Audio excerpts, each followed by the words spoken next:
because I know people want to know, you know, somebody asked me about my opinion about what Courtney and Velvet doing. I don't have an opinion on what they doing.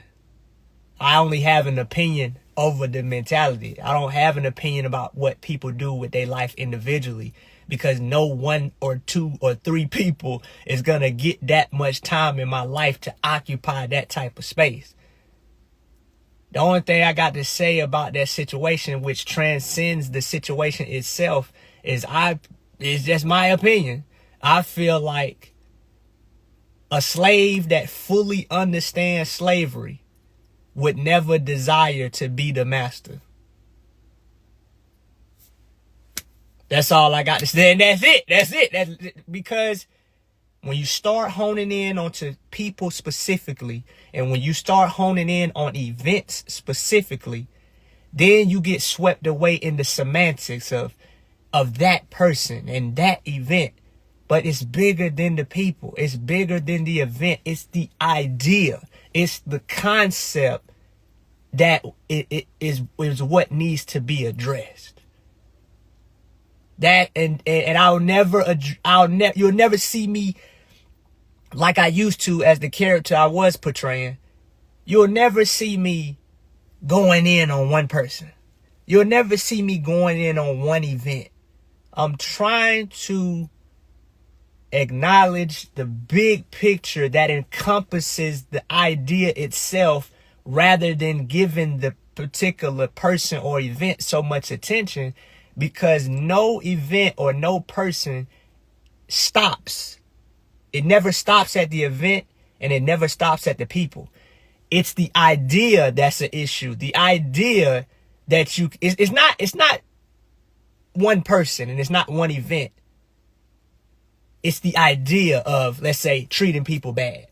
We don't ever want to limit treating people bad to one person or a group of people or one event.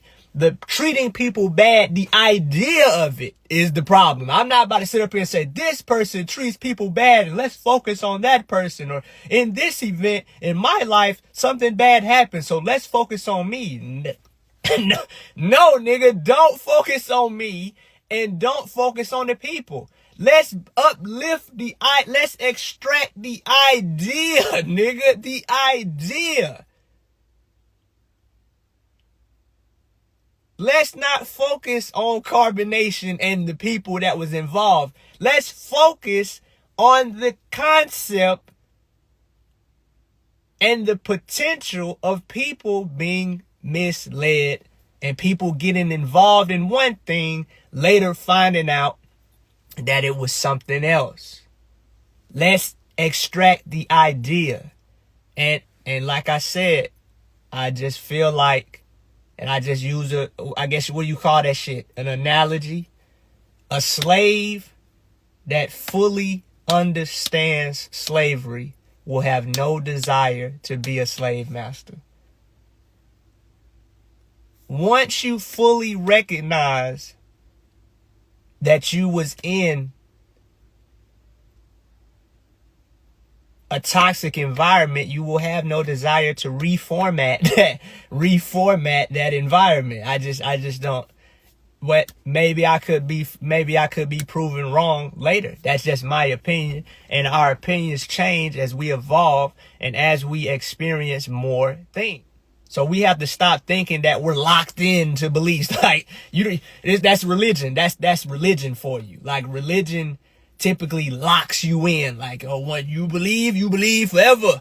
Like, it's like, you believe, I believe. Like, niggas can't. The last thing religion wants you to do is what? Question. It's the last thing they want you to do. You don't believe. I believe. Like, my nigga, but you, if this is in fact the truth, this is my standpoint on anything or anyone that considers themselves to be the truth, whether it be an actual person or a documentation. I feel like if you actually think you're the truth, then you should be open to questioning, because you know without a doubt that you will withstand any and all questioning. But typically, religions and authoritarian leaders reject the notion of being questioned, because the more questions are posed, the increased probability that your own philosophies could be found to be bullshit. It could be found to be bullshit. So if you know what you got is bullshit, you ain't gonna want to be questioned, because those questionings could potentially open up a wider scope of your bullshit being seen. So religions and authoritarian figures